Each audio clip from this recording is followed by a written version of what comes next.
വിശുദ്ധ മത്തായി ശ്ലീഹ എഴുതിയ നമ്മുടെ കർത്താവ് ഈശോയുടെ പരിശുദ്ധ സുവിശേഷം. നമ്മുടെ കർത്താവായ മിശിഹായ്ക്ക് സ്തുതി. 22-ാം അധ്യായം. വിവാഹ വിരുന്നിൻ്റെ ഉപമ. യേശു വീണ്ടും ഉപമകൾ വഴി അവരോട് സംസാരിച്ചു. സ്വർഗരാജ്യം തൻ്റെ പുത്രന് വേണ്ടി വിവാഹ വിരുന്നൊരുക്കിയ രാജാവിന് സദൃശം.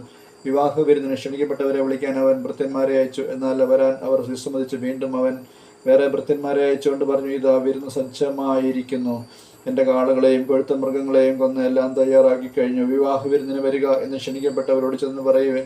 എന്നാൽ ക്ഷണിക്കപ്പെട്ടവർ അത് വകവയ്ക്കാതെ ഒരുവൻ വയലിലേക്കും വേറൊരുവൻ വ്യാപാരത്തിനും പോയി കളഞ്ഞു. മറ്റുള്ളവർ ആ ഭൃത്യന്മാരെ പിടികൂടി അവരെ അവമാനിക്കുകയും വധിക്കുകയും ചെയ്തു. രാജാവ് ക്രുദ്ധനായി സൈന്യത്തെ അയച്ച് ആ കൊലപാതകികളെ നശിപ്പിച്ച് അവരുടെ നഗരം അഗ്നിക്കിരയാക്കിയ അനന്തരം അവൻ ഭൃത്യന്മാരോട് പറഞ്ഞു, വിവാഹ വിരുന്ന് തയ്യാറാക്കിയിരിക്കുന്നു. നിങ്ങൾ ക്ഷണിക്കപ്പെട്ടവർ അയോഗ്യരായിരുന്നു. അതിനാൽ നിങ്ങൾ വഴിക്കവരകളിൽ ചെന്ന് അവിടെ കണ്ടെത്തുന്നവരെ എല്ലാം വിവാഹ വിരുന്നിന് ക്ഷണിക്കുവിൻ. ആ ഭൃത്യന്മാർ നിരത്തുകളിൽ ചെന്ന് ദുഷ്ടരും ശിഷ്ടരും ഉൾപ്പെടെ കണ്ടെത്തിയവരെ എല്ലാം വിളിച്ചുകൂട്ടി. അങ്ങനെ വിരുന്നശാല അതിഥികളെ കൊണ്ട് നിറഞ്ഞു. അതിഥികളെ കാണാൻ രാജാവ് എഴുന്നള്ളിയപ്പോൾ വിവാഹ വസ്ത്രം ധരിക്കാത്ത ഒരാളെ അവിടെ കണ്ടു. രാജാവ് അവനോട് ചോദിച്ചു, സ്നേഹിത, വിവാഹ വസ്ത്രം ധരിക്കാതെ നീ ഇവിടെ പ്രവേശിച്ചത് എങ്ങനെ? അവൻ മൗനം അവലംബിച്ചു. അപ്പോൾ രാജാവ് പരിചാരകന്മാരോട് പറഞ്ഞു, അവനെ കൈകാലുകൾ കെട്ടി പുറത്തെ അന്ധകാരത്തിലേക്ക് വലിച്ചെറിയുക. അവിടെ വിലാപവും പല്ലുകടിയുമായിരിക്കും. എന്തെന്നാൽ വിളിക്കപ്പെട്ടവർ വളരെ, തിരഞ്ഞെടുക്കപ്പെട്ടവരോ ചുരുക്കം.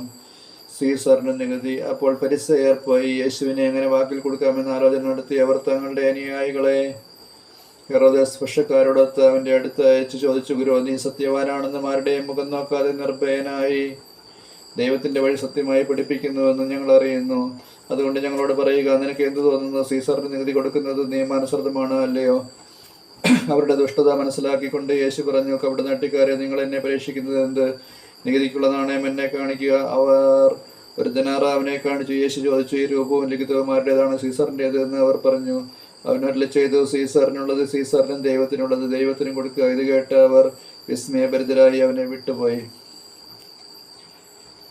പുനരുത്ഥാനത്തെക്കുറിച്ച് പുനരുത്ഥാനമില്ലെന്ന് പറയുന്ന സദുക്കായർ അന്ന് തന്നെ അവനെ സമീപിച്ച് ചോദിച്ചു, ഗുരു, ഒരുവൻ സന്താനമില്ലാതെ മരിച്ചാൽ അവൻ്റെ സഹോദരൻ ആ വിധവയെ വിവാഹം ചെയ്ത് സഹോദരന് സന്താനങ്ങളെ ഉൽപ്പാദിപ്പിക്കണമെന്ന് മോശ അനുശാസിച്ചിട്ടുണ്ട്. ഞങ്ങളുടെ ഇടയിൽ 7 സഹോദരന്മാരുണ്ടായിരുന്നു. ഒന്ന് അവൻ വിവാഹം ചെയ്തു സന്താനമില്ലാതെ ഭാര്യയെ സഹോദരന് വിട്ടുകൊണ്ട് അവൻ മരണമടഞ്ഞു. ഇങ്ങനെ തന്നെ രണ്ടാമനും മൂന്നാമനും അങ്ങനെ 7-ാമൻ വരെ. അവസാനം ആ സ്ത്രീ മരിച്ചു. അതിനാൽ പുനരുത്ഥാനത്തിൽ അവൾ ഈ 7 പേരിൽ ആരുടെ ഭാര്യയായിരിക്കും? അവർക്കെല്ലാം അവൾ ഭാര്യയായിരുന്നിട്ടുണ്ടല്ലോ. യേശു മറുപടി പറഞ്ഞു, വിശുദ്ധ ലിഖിതങ്ങളോ ദൈവത്തിൻ്റെ ശക്തിയോ മനസ്സിലാക്കാത്തതിനാൽ നിങ്ങൾക്ക് തെറ്റുപറ്റിയിരിക്കുന്നത്. പുനരുത്ഥാനത്തിൽ അവർ വിവാഹം ചെയ്യുകയോ ചെയ്തു കൊടുക്കുകയോ ഇല്ല. പിന്നെയോ അവർ സ്വർഗദൂതന്മാരെ പോലെയായിരിക്കും. ഞാൻ അബ്രാഹത്തിൻ്റെ ദൈവവും ഇസ്ഹാക്കിൻ്റെ ദൈവവും യാക്കോബിൻ്റെ ദൈവവുമാണ് എന്ന് മരിച്ചവരുടെ പുനരുത്ഥാനത്തെ പറ്റി ദൈവം നിങ്ങളോട് അരുളി ചെയ്തിരിക്കുന്നത് നിങ്ങൾ വായിച്ചിട്ടില്ലേ? അവിടുന്ന് മരിച്ചവരുടെ അല്ല, ജീവിച്ചിരിക്കുന്നവരുടെ ദൈവമാണ്. ജനക്കൂട്ടം ഇത് കേട്ടപ്പോൾ അവൻ്റെ പ്രബോധനത്തെ പറ്റി ആശ്ചര്യപ്പെട്ടു.